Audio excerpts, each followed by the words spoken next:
सभी लोगों का स्वागत है सीएल कैरियर एकेडमी के प्लेटफॉर्म पर। आइए पढ़ेंगे हम आज का करंट अफेयर्स, बहुत ही महत्वपूर्ण करंट अफेयर्स। सभी को वेरी गुड मॉर्निंग, सभी लोगों का बहुत बहुत स्वागत है। सीएल कैरियर एकेडमी के साथ जुड़िए, लिखिए, पढ़िए। इसके साथ सभी स्टैटिक जीके मैं बताऊंगा। हमारे शाम के क्लास को भी देखिए, उसमें गवर्नर जनरल आधुनिक भारत के इतिहास से महत्वपूर्ण प्रश्न पर चर्चा किया जा रहा है, उसको भी आप देखिए। बेहतरीन तरीके से आपको वहां पे सेशन मिलेगा और बहुत सारी जानकारियां मिलेगी जो आपके आगामी परीक्षा के लिए हुबहू वो पूछे जाएंगे, है ना। तो चलिए आज के प्रश्नों पर हम शुरुआत करते हैं। हमारा जो शाम का लाइव सेशन प्रोग्राम होता है सभी का, रीजनिंग का, English, math, science, GK, Haryana GK, सबको अटेंड करिए और देखिए। चलिए अगला प्रश्न है हमारा करंट अफेयर्स का पहला प्रश्न आज का। साइबर सुरक्षा में सहयोग पर बिम्स्टेक विशेषज्ञ समूह की बैठक कहां हुई है? बिम्स्टेक विशेषज्ञ समूह को देखेंगे, लखनऊ, नई दिल्ली, श्रीनगर या जयपुर, है ना। बिम्स्टेक विशेषज्ञ समूह ये पूछा जा रहा है। तो बिम्स्टेक विशेषज्ञ समूह की जो बैठक हुई है वह हुई है बिम्स्टेक विशेषज्ञ समूह,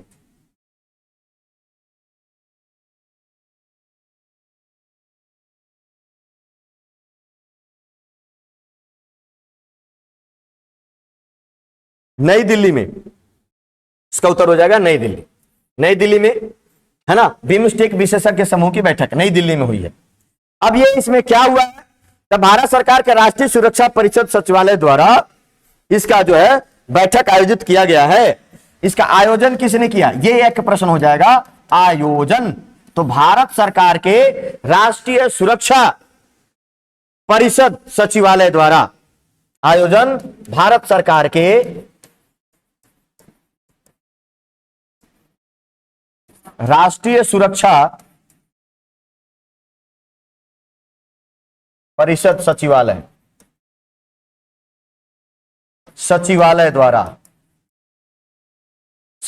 द्वारा आयोजन किया गया है। इसका कहां पर? नई दिल्ली में किया गया है ना। अब अगर हम बात करें कि इस पर जो है सचिवालय का जो ये बैठक हुआ है ना, बिम्स्टेक समूह का साइबर सुरक्षा पर, है ना, तो इसमें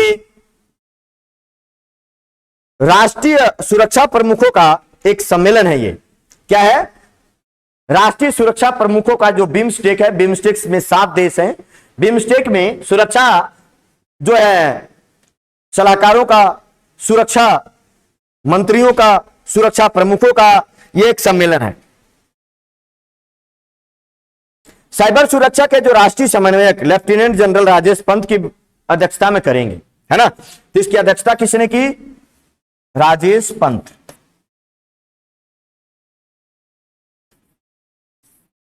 की अध्यक्षता में। तो ये एक प्रश्न हो जाएगा, राजेश पंत की अध्यक्षता में यह बैठक आयोजित की गई है। ये भी याद रखेंगे आप लोग, बेहद महत्वपूर्ण प्रश्न है।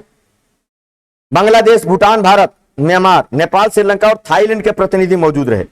ये जो सदस्य देश हैं, 7 सदस्य देश है बिम्स्टेक में। अब थोड़ा हम बिम्स्टेक के बारे में बात कर लेते हैं। बिम्स्टेक, है ना, तो बिम्स्टेक की स्थापना जो हुई थी 1985 में हुई थी। बिम्स्टेक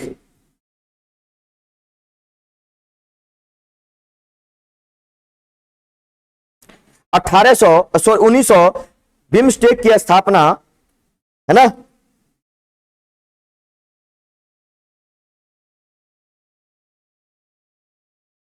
चलिए हम बिम्स्टेक के बारे में थोड़ा जानते हैं।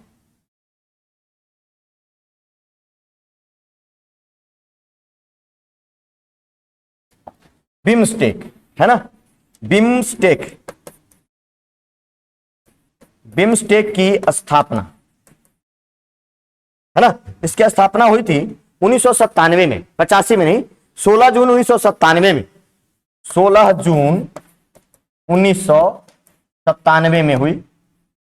इसका मुख्यालय है ढाका में। हेड ऑफिस क्या है? हेड ऑफिस जो है वो ढाका में है ना। ढाका में इसका हेड ऑफिस है। हेड ऑफिस ढाका में है, मुख्यालय इसका ढाका में है।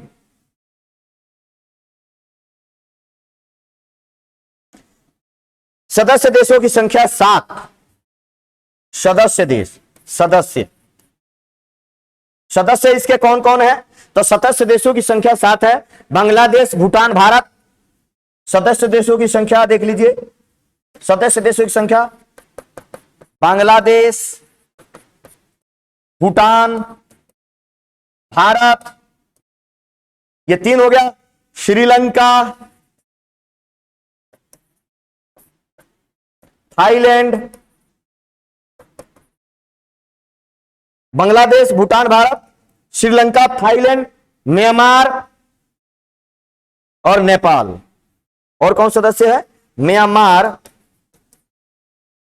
और नेपाल। तो ये इसके सदस्य देश हैं, आप ध्यान रखेंगे। म्यांमार, नेपाल, बांग्लादेश, भूटान, भारत, थाईलैंड और श्रीलंका, ये इसके सदस्य देश हैं। स्थापना हुई थी 1997 में, याद रखेंगे, 16 जून को। मुख्यालय इसका ढाका है। और बिम्स्टेक का पूरा नाम क्या है? बिम्स्टेक के करें BIMSTEC, इसको बोलते हैं बे ऑफ बंगाल, बी से Bay of Bengal initiative multi sectoral technical and economic cooperation, ये इसका पूरा नाम है।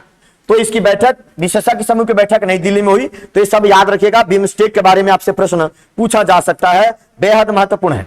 राष्ट्रीय संस्थागत रैंकिंग फ्रेमवर्क का 7वां संस्करण केंद्रीय शिक्षा मंत्री धर्मेंद्र प्रधान ने जारी किया है। इसमें कौन सा संस्थान शीर्ष पर है? देखो, NIRF, national institution ranking framework, इसका पूरा नाम है राष्ट्रीय संस्थागत रैंकिंग फ्रेमवर्क। इसका 7वां संस्करण जो है, अभी केंद्रीय शिक्षा मंत्री हमारे कौन है? धर्मेंद्र प्रधान, उनके द्वारा जारी किया गया है। इसमें क्या बताया जाता है कि विश्वविद्यालयों के और संस्थानों के, मेडिकल संस्थानों के, है ना, मैनेजमेंट संस्थानों की रैंकिंग दी जाती है। तो इसमें बताया गया है कौन सा संस्थान जो है किन किन क्षेत्रों में 1 नंबर पर है ना। तो एक होता है समग्र सभी प्रकार के ओवरऑल रैंकिंग, तो ओवरऑल पूछा गया है ना, जारी किया है। इसमें कौन सा संस्थान शीर्ष पर है? तो समग्र रैंकिंग में, कौन से रैंकिंग में? समग्र रैंकिंग। समग्र रैंकिंग में कौन शीर्ष पर है? सब मिला जुला के। तो ये है IIT मद्रास, इसका सही उत्तर हो जाएगा। क्या उत्तर होगा? IIT मद्रास इसका सही उत्तर होगा। अब थोड़ा हम इसमें इसकी लिस्ट देखते हैं, है ना, कि समग्र रैंकिंग में कौन 1 नंबर पर है, बाकी कामों में कौन 1 नंबर पर है। तो अगर हम समग्र रैंकिंग की बात करें, समग्र रैंकिंग की, समग्र, इसमें समग्र रैंकिंग,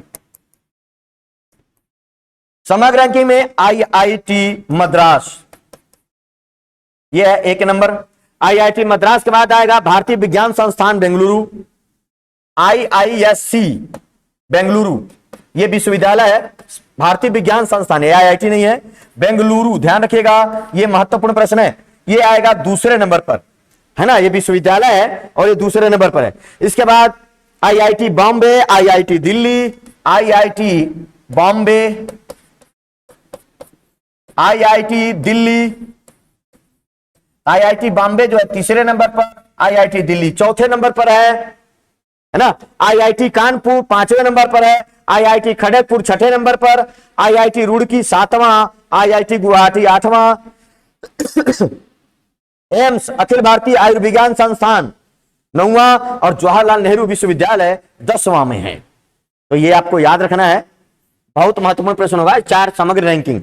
अब अगर हम बात करें, है ना, कॉलेज रैंकिंग, फार्मेसी में, फार्मेसी में कॉलेज रैंकिंग की बात करें, है ना, तो फार्मेसी में 1 नंबर पर है जामिया हमदर्द। फार्मेसी, फार्मेसी में 1 नंबर पर कौन है? जामिया हमदर्द। फार्मेसी में 1 नंबर पर जामिया हमदर्द है, ये याद रखेंगे। उसके बाद कौन सा है? National institute of pharmaceutical education and research Hyderabad. तो इसमें 1 नंबर जामिया हमदर्द है फार्मेसी रैंकिंग में। मेडिकल कॉलेज में अगर हम बात करें, मेडिकल में, मेडिकल कॉलेज में, तो मेडिकल कॉलेज में 1 नंबर कौन पर है? तो मेडिकल कॉलेज में जो 1 नंबर है वो है एम्स दिल्ली, भारतीय आयुर्विज्ञान संस्थान,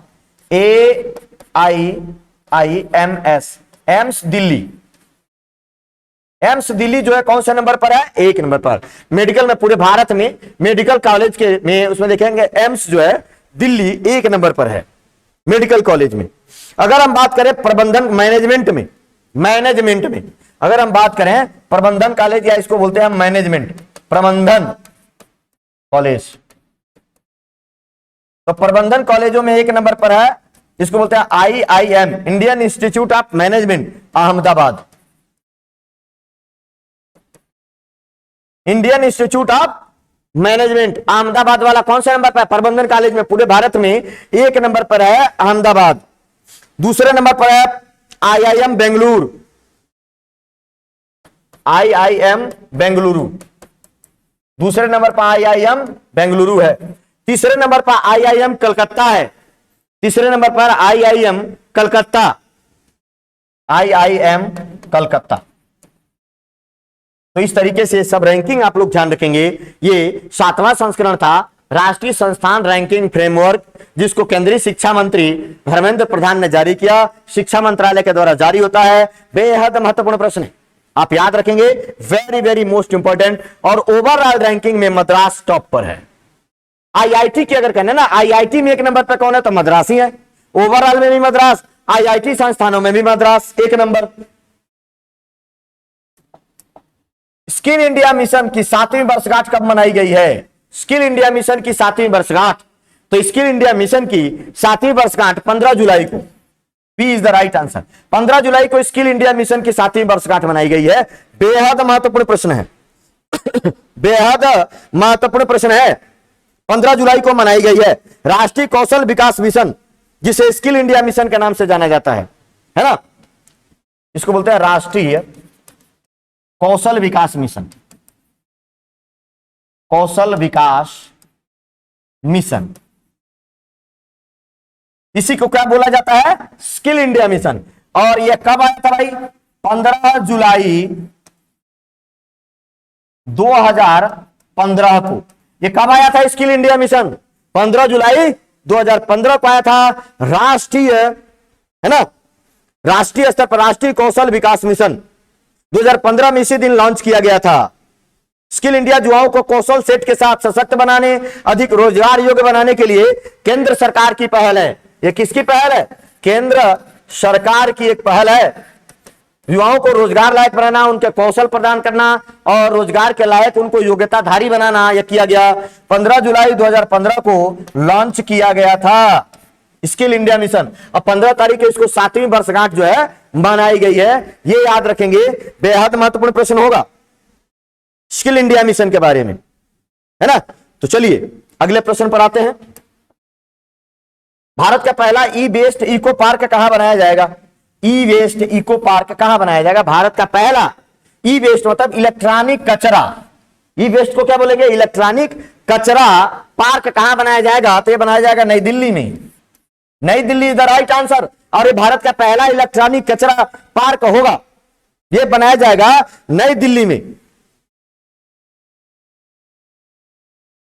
दिल्ली के पर्यावरण मंत्री गोपाल राय ने पर्यावरण विभाग और दिल्ली प्रदूषण नियंत्रण समिति के प्रतिनिधियों के साथ एक संयुक्त समीक्षा बैठक में यह काम किया कि दिल्ली के पड़ोस होलांबी कला में कहां बनाया जाएगा?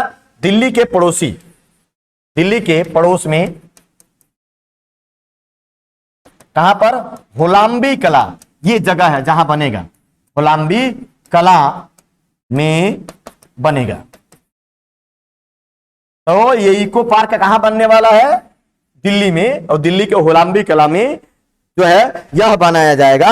21 एकड़ जमीन का इसमें उपयोग किया जाएगा। इस कितने एकड़ जमीन में बनेगा? 21 एकड़ जमीन में बनेगा। एकड़ जमीन में इसके लिए आवंटित किया गया है, बनेगा, है ना, दिल्ली में। इलेक्ट्रॉनिक कचरा पार्क बेहद महत्वपूर्ण है, बेहद महत्वपूर्ण है। दिल्ली के मुख्यमंत्री कौन है भाई? अरविंद केजरीवाल। दिल्ली के पर्यावरण मंत्री कौन है? गोपाल राय। इन्होंने यह घोषणा की है। दिल्ली के पर्यावरण मंत्री, दिल्ली के पर्यावरण मंत्री कौन है? कौन है? गोपाल राय, गोपाल राय, है ना। इन्होंने घोषणा की। दिल्ली के जो है राज्यपाल, उपराज्यपाल कौन है? विनय कुमार सक्सेना। विनय कुमार सक्सेना दिल्ली के उपराज्यपाल है। कल मैंने क्वेश्चन आप लोगों से पूछा था, तो ये ध्यान रखिएगा। दिल्ली के उप मुख्यमंत्री कौन है? मनीष सिसोदिया, गृह मंत्री भी हैं, है ना। तो ये ध्यान रखेंगे, Delhi is the right answer. Delhi Bharat की राजधानी कब बनी भाई? दिल्ली भारत की राजधानी बनी, भारत की राजधानी घोषित तो हुई घोषित कब हुई? घोषित हुई 1911 में, और दिल्ली की राजधानी बनी ये भारत की 1912 में भारत की राजधानी बन गई। दिल्ली का अपना हाईकोर्ट भी है, दिल्ली में विधानसभा भी 70 सीटों वाला विधानसभा भी है। दिल्ली की राज्य पक्षी कौन सी है? गौरैया, ये याद रखेंगे आप लोग। हाल ही में किसने भारत का पहला स्वदेश निर्मित लिथियम आयन सेल का अनावरण किया? दिल्ली का जो दिल्ली पुलिस के एग्जाम होगा, सारे करंट अफेयर्स उसके लिए बेहतर होंगे। सारे करंट अफेयर्स दिल्ली पुलिस के एग्जाम में पूछे जा सकते हैं, आप लोग जरूर इस पर प्रैक्टिस करिएगा।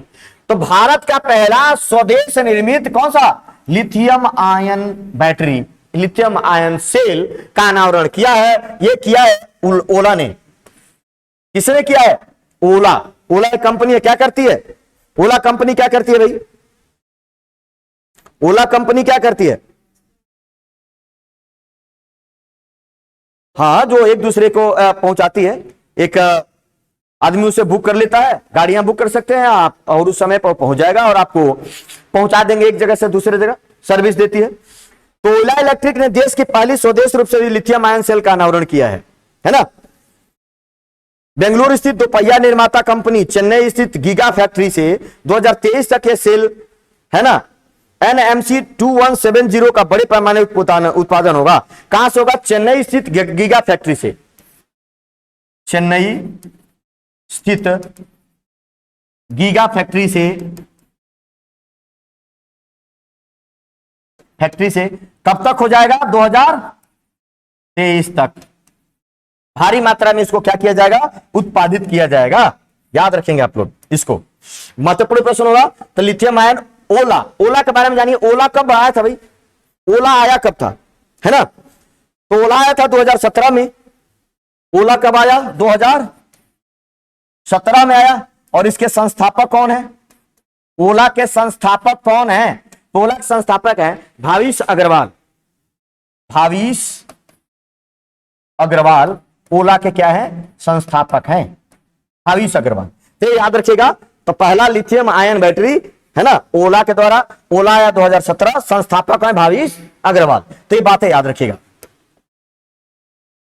विश्व युवा कौशल दिवस 2022 कब मनाया गया है? 2022 कब मनाया गया है? विश्व युवा कौशल दिवस, वेरी वेरी मोस्ट इंपॉर्टेंट, 15 जुलाई को, कल ही मनाया है ना, परसों मनाया गया 15 तारीख को।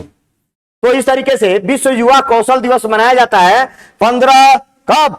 जुलाई को प्रति वर्ष मनाया जाता है विश्व युवा कौशल दिवस,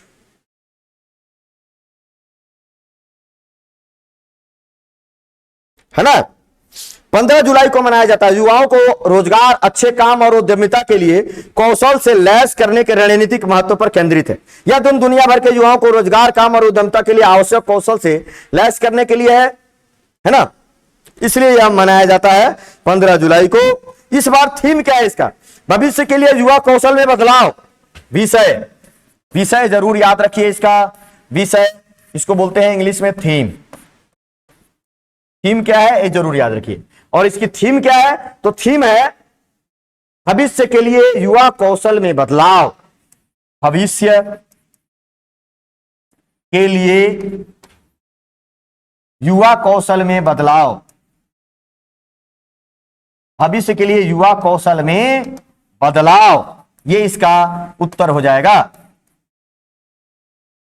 भविष्य के लिए युवा कौशल में बदलाव, वेरी वेरी मोस्ट इंपॉर्टेंट। और एक प्रश्न और हम देखेंगे कि कब से मनाया जा रहा है। तो 2014 में संयुक्त राष्ट्र महासभा ने युवाओं के लिए अच्छे रोजगार और उद्यमिता से लैस करने के लिए, है ना, 15 जुलाई को विश्व युवा दिवस के रूप में घोषित किया। तो 2014 में घोषणा हुआ, इसकी घोषणा हुई 2014 में। किसने किया भाई? यूएनओ के द्वारा, संयुक्त राष्ट्र संघ के द्वारा यह घोषणा की गई, जिसकी स्थापना 24 अक्टूबर 1945 को ही, मुख्यालय न्यूयॉर्क में। तो सारी बातें आप लोग याद रखिएगा, बेहद महत्वपूर्ण प्रश्न होगा। अगला प्रश्न, हाल ही में आधार फेस आईडी मोबाइल ऐप किसने लॉन्च किया है? आधार फेस आईडी मोबाइल ऐप, तो जो आधार कार्ड बनाने वाली संस्था है उसी ने लॉन्च किया है। UIDAI, UIDAI, इसका पूरा नाम क्या है? यूनिक आइडेंटिफिकेशन, UID, यूआईडी का मतलब क्या है? Unique identification authority of India. You से हो जाएगा यूनिक, इसका पूरा नाम परीक्षाओं में पूछा जाता है। आईडी का मतलब क्या होगा? Identification, identification, identification. ए से अथॉरिटी, अथॉरिटी ऑफ, आई से हो जाएगा इंडिया, आई से इंडिया। तो unique identification authority of India ये इसका पूरा नाम है, और इसी ने एक Aadhaar face ID mobile app launch किया है। ये याद रखिएगा, बेहद महत्वपूर्ण प्रश्न है। अब यूआईडी कब आया था भाई? यूआईडी आया कब था? तो यूआईडी आया था 28 जनवरी 2009 को। यूआईडी स्थापना 28 जनवरी 2009, 2009 ध्यान रखिएगा। और ये क्या है? एक यूनिक आइडेंटिफिकेशन। आधार कार्ड यही बनाती है। आधार कार्ड में 12 नंबर होते हैं। 12 नंबर का एक यूनिक कार्ड है जो आपको दिया जाता है। उसमें आपके इंफॉर्मेशन है, पर्सनल इंफॉर्मेशन, फिंगरप्रिंट, चेहरे का स्कैन किया जाता है। फिंगरप्रिंट के साथ साथ आंखों की आइरिस का भी स्कैन किया जाता है ना। और अगर हम कहें कि भाई यूआईडी के सीईओ कौन है, तो इसके सीईओ जो है वो है सौरभ गर्ग। सीईओ सौरभ गर्ग है।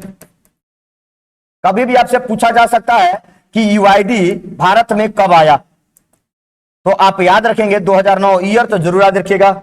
और इसका मुख्यालय कहां है? मुख्यालय है नई दिल्ली, है ना। नई दिल्ली में इसका मुख्यालय है, ये बात याद रखेंगे। यूआईडीएआई आधार कार्ड जारी करता है 12 नंबर वाला। चलिए अगले प्रश्न पर आते हैं हम। हाल ही में किस स्टार्टअप कंपनी ने चेन्नई में भारत का पहला निजी रॉकेट इंजन का कारखाना खोला है ना। भारत का पहला निजी रॉकेट का कारखाना। ये इतना बेहतरीन और महत्वपूर्ण प्रश्न है, परीक्षा में आए बिना रुकेगा नहीं, ये जरूर आएगा परीक्षा में, अवश्य आएगा। कौन सी स्टार्टअप कंपनी है जिसने चेन्नई में अपना पहला निजी रॉकेट कारखाना खोला है? तो इसका उत्तर हो जाएगा अग्निकुल कॉस्मोस। किसने? अग्निकुल कॉस्मोस। कहां खोलेगा भाई? चेन्नई में। ये एक प्रश्न ये है कि अग्निकुल कॉस्मोस जो एक स्टार्टअप कंपनी है, भारत का पहला निजी रॉकेट कारखाना खोल रही है। कहां खोल रही है? चेन्नई में खोल रही है। तो ये Agnikul Cosmos is the right answer. ये पहला निजी रॉकेट कारखाना ये इसरो के साथ मिलकर खोल रही है। किसके साथ? ISRO। ये रॉकेट ये क्या करेंगे? क्या इसरो को ही देंगे। एक तरीके से इसरो के साथ इन्होंने ज्वाइंट वेंचर किया है ना। और ये करेंगे, यहां पे खोलेंगे। इसरो के अध्यक्ष ये जो है टाटा सन्स के अध्यक्ष एन चंद्रशेखर और इसरो का एम सोमनाथ, है ना, जो है इसकी उपस्थिति में इन्होंने खोला। तो ये बात याद रखेंगे। और ये खोला जा रहा है इसमें। अग्निकुल की स्थापना 2017 में हुई थी। स्थापना कब हुई थी इसका? 2017 में। अग्निकुल क्रॉस कॉस्मोस जो एक स्टार्टअप कंपनी है ये हुई थी। श्रीनाथ रविचंद्रन संस्थापक कौन है इसके? संस्थापक श्रीनाथ रविचंद्रन। 3 लोग हैं, रविचंद्रन, श्रीनाथ रविचंद्रन। एक व्यक्ति है मोइन SPM और SR चक्रवर्ती। SR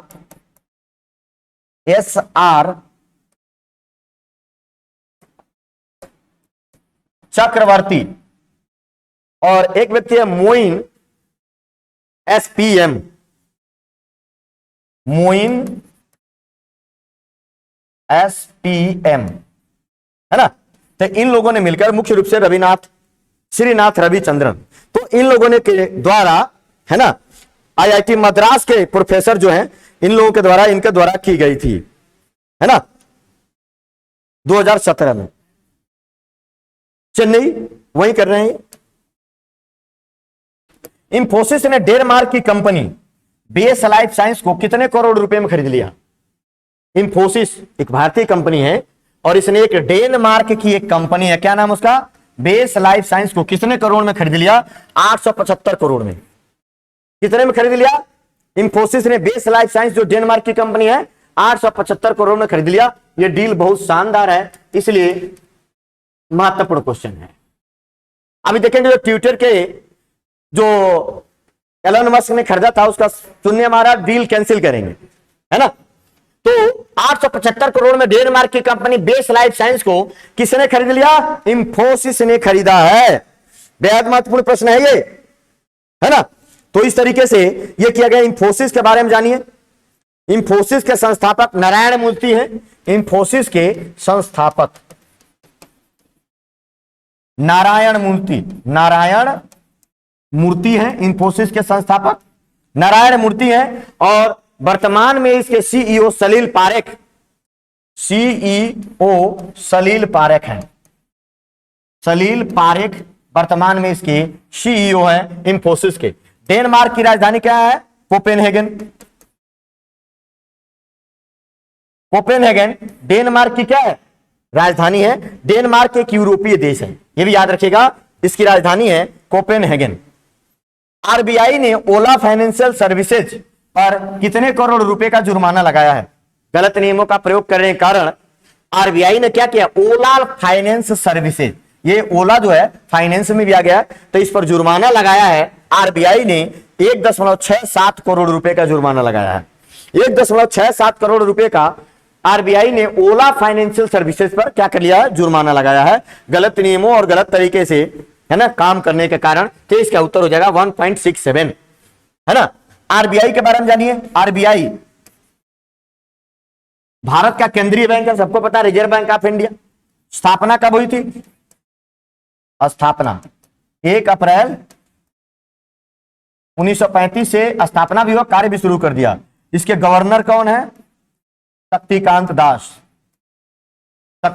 जो है दास इसके गवर्नर हैं। ध्यान रखिएगा, आरबीआई भारत का केंद्रीय बैंक है और ये विभिन्न तरीके के बैंकों को लाइसेंस देने, विदेशी मुद्रा का निगम करने, नोट छापने, इन सब का जो है ये कार्य करता है। भारत का केंद्रीय बैंक है रिजर्व बैंक ऑफ इंडिया।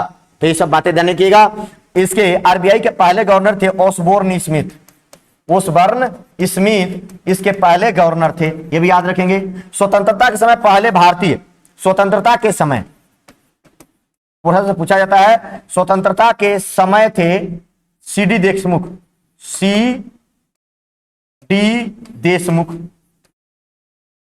है ना। सीडी देशमुख स्वतंत्रता के समय थे। तो ये आरबीआई के बारे में आप लोग याद रखिएगा।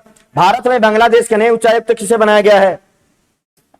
भारत में बांग्लादेश का नया उच्चायुक्त किसे बनाया गया है? तो इस प्रश्न का उत्तर मुस्तफिजुर रहमान, है ना, उच्चायुक्त बनाया गया। देखो, उच्चायुक्त और राजनीति में क्या अंतर है? क्या अंतर होता है उच्चायुक्त और राजनीति में? उच्चायुक्त उसे बोलते हैं जब किसी कॉमनवेल्थ जो देश होते हैं, कॉमनवेल्थ कंट्री के जो देश हैं, वहां पर नियुक्त किया था उनको उच्चायुक्त का हाई कमिश्नर कहा जाता है ना। होते राजदूत ही हैं वो भी उसी तरीके से, लेकिन उनको हम उच्चायुक्त कहते हैं। इस तरीके का जब भावना के साथ हम करते हैं तो उनमें मुस्तफिजुर रहमान जो है भारत में बांग्लादेश के नए उच्चायुक्त हैं। बांग्लादेश की राजधानी कहां है? बांग्लादेश की राजधानी है ढाका। वही ढाका जहां पर मुस्लिम लीग की स्थापना सलीमुल्लाह खान ने किया था, है ना। और इसके पीएम कौन है? शेख हसीना। भारत के साथ इसकी सीमा कितनी लगती है भाई? सबसे ज्यादा 4096 किलोमीटर की सीमा लगती है। 4096.6 किलोमीटर की सीमा भारत की किस देश के पड़ोसी देश के साथ सबसे अधिक सीमा लगती है? बांग्लादेश के साथ लगती है। बांग्लादेश चारों तरफ से भारत से घिरा हुआ है। एक तरफ से तो बंगाल की खाड़ी है, तो बाकी 3 तरफ से भारत से घिरा हुआ है। तो इसका ये उत्तर हो जाएगा। इसकी मुद्रा, बांग्लादेश की मुद्रा है टका। नहीं, वो नहीं, अरे वो नहीं, वो दूसरा एक क्रिकेटर भी है। पहले वर्चुअल I2U2 शिखर सम्मेलन में भारत की तरफ से किसने भाग लिया है? I2U2 तो भारत की तरफ से नरेंद्र मोदी। याद रखेंगे ये I2U2 क्या है? देखो, I2 बराबर क्या है? इंडिया और इजराइल। इंडिया और इजराइल। U2 का मतलब हो गया UAE, संयुक्त अमीरात, USA। तो इसमें, है ना, वर्चुअल मीटिंग हुआ है। वर्चुअल मीटिंग किसी देश में नहीं हुआ, सभी लोग अपने अपने देश से पार्टिसिपेट किए हैं। तो I2 इंडिया की तरफ से नरेंद्र मोदी, इजराइल की तरफ से इजराइल के प्रधानमंत्री कौन है ना, इनका नाम है यार इजराइल के जो पीएम है यार लैपिड, इजराइल के पीएम जो हैं यार लैपिड, यूएसए के राष्ट्रपति शामिल हुए हैं जो बाइडेन, और यूएई के जो प्रेसिडेंट हैं, यूएई के प्रेसिडेंट का नाम है मोहम्मद बिन जायद अल नहयान। मोहम्मद बिन जायद अल नहयान, नाम बड़ा है। इसके पहले थे मोहम्मद बिन खलीफा बिन जायद अल नहयान, पहले नाम था, मर गए, मोदी जी श्रद्धांजलि दे के आए हैं। अब हो गया बस खलीफा की जगह बढ़ाना है मोहम्मद बिन जायद अल नहयान हो गए। तो ये भाई भारत की तरफ से नरेंद्र मोदी, तो 4 लोगों ने वर्चुअली मीटिंग किया है। और इस मीटिंग क्यों हुआ, इसमें क्या गया है, तो मुख्य रूप से इस मीटिंग का फोकस था खाद्य सुरक्षा संकट और स्वच्छ ऊर्जा। फोकस किस पर था, फोकस ध्यान रखेंगे, खाद्य सुरक्षा संकट एवं स्वच्छ ऊर्जा। खाद्य सुरक्षा का जो संकट है वह और स्वच्छ ऊर्जा पर इसकी मीटिंग हुई है। तो Y2U2 का मतलब भी समझिएगा, I2 India Israel, U2 USA और यूएई, ये मतलब भी समझिएगा। इसका बेहद महत्वपूर्ण प्रश्न बनेगा ये सब। चलिए, हाल ही में कनेक्टिंग थ्रू कल्चर पुस्तक को किसने विमोचित किया है, कनेक्टिंग थ्रू कल्चर पुस्तक को किसने विमोचित किया, यह एक संग्रह है और इसको एस जयशंकर के द्वारा किया गया है। कनेक्टिंग थ्रू कल्चर पुस्तक को किसने विमोचित किया, मतलब लॉन्च किया, तो इसको लॉन्च किया है हमारे देश के विदेश मंत्री एस जयशंकर ने, है ना। पुस्तक को कूटनीति में अच्छे पुलिस वाले के रूप में वर्णित किया गया है, अच्छे पुलिस वाले के रूप में। तो इस तरीके से एस जयशंकर ने नई दिल्ली में किया। इसका विमोचन कहां हुआ, जयशंकर ने नई दिल्ली में इसका विमोचन हुआ। तो याद रखेंगे। तो इस तरीके की जो किताबों का जो बताया जाता है तो ध्यान रखिएगा, इसको विमोचित किया है, जो है इसको बनाया गया है।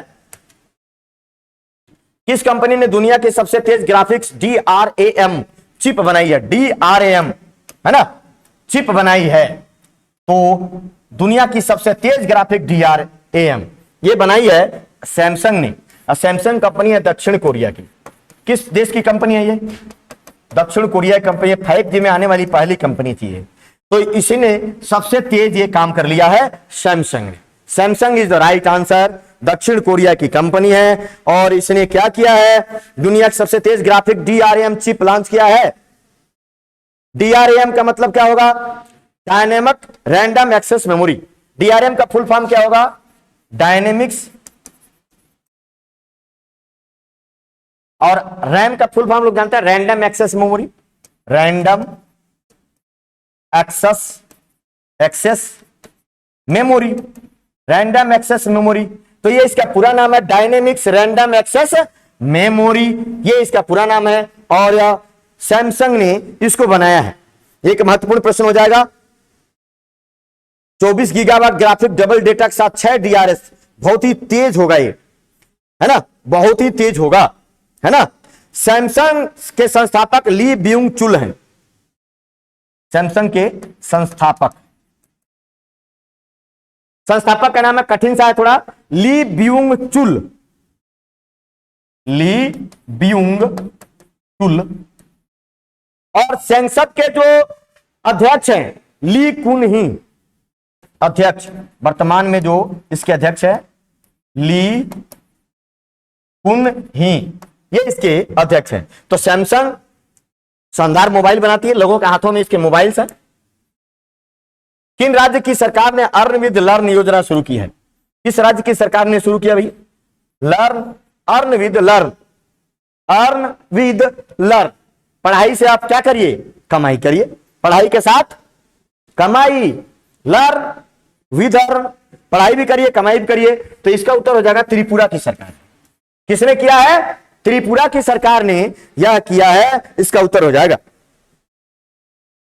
कोविड-19 प्रकोप के बाद स्कूल में बाहर हो चुके लोगों को वापस लाने के लिए क्यों किया भाई, कोविड 19 से बाहर हुए लोगों को पुनः स्कूल वापस लाना, स्कूल वापस लाने के लिए। ये ध्यान रखिएगा, कोविड के कारण बहुत सारे लोगों ने स्कूल छोड़ दिया, अब तक ज्वाइन नहीं किया। बहुत सारे जो है ना राज्यों में समस्या है। स्कूल से बाहर हो चुके लोगों को वापस लाने के लिए अर्न विद लर्न नाम से एक नई योजना शुरू की है। यह योजना विद्यालय चलो अभियान, स्कूल चले एक हिस्सा है। यह विद्यालय चलो अभियान का हिस्सा है। किसका हिस्सा है? विद्यालय चलो अभियान का हिस्सा है। विद्यालय चलो अभियान का हिस्सा है। विद्यालय चलो अभियान, या इसको हम कह सकते हैं स्कूल चले हम, चलो स्कूल चलते हैं का हिस्सा है। इसके तहत 2020 में स्कूल छोड़ने वालों को वापस लाने का प्रयास किया जाएगा, है ना। महामारी के दौरान 6 से 14 वर्ष के लगभग 9,000 छात्रों ने स्कूल छोड़ दिया था। तो इस तरीके से शुरू किया गया है शिक्षा विभाग के द्वारा।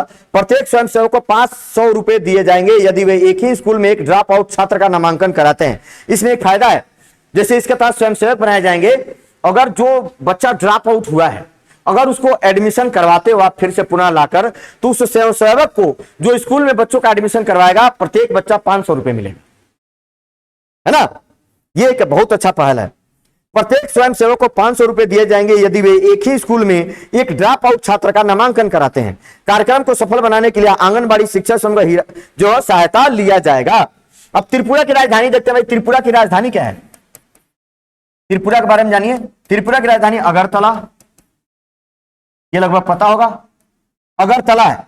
त्रिपुरा की राजधानी कहां है? अगरतला। त्रिपुरा का सीएम कौन है भाई? त्रिपुरा का सीएम कौन है? तो त्रिपुरा के जो सीएम है मणिक साहा। मणिक साहा त्रिपुरा का सीएम है। त्रिपुरा के राज्यपाल कौन है? त्रिपुरा के राज्यपाल कौन है? सत्यदेव नारायण आर्य। सत्यदेव नारायण आर्य, ये कभी हरियाणा के भी राज्यपाल हुआ करते थे, यहां से वहां चले गए। सत्यदेव नारायण आर्य। त्रिपुरा में जो जनजाति रहती है, त्रिपुरी, रियांग और जमातियां, त्रिपुरा की जनजातियां, त्रिपुरी जनजाति, रियांग, जमातिया, है ना। ये सब क्या है? ये सब यहां की, ये सब जो है ना, ये जनजातियां हैं। ये क्या है? त्रिपुरी, रियांग और जमातिया, ये सब त्रिपुरा में रहने वाली जनजातियां हैं। याद रखेंगे, त्रिपुरा पूर्वोत्तर में शामिल होता है। त्रिपुरा की और बांग्लादेश की जो सीमा लगती है उसे बोला जाता है जीरो लाइन। किस नाम से जानते हैं? जीरो लाइन के नाम से जानते हैं, त्रिपुरा और बांग्लादेश की सीमा। तो इस तरीके से इस प्रश्न को ध्यान रखिएगा, अर्न विद लर्न, तो पूरे तरीके से इस तरीके से पढ़िए। चलिए, सभी लोगों का बहुत बहुत धन्यवाद। कल फिर मिलेंगे इसी तरीके के प्रश्नों के साथ। आप पढ़ते रहिए। जय हिंद, जय भारत।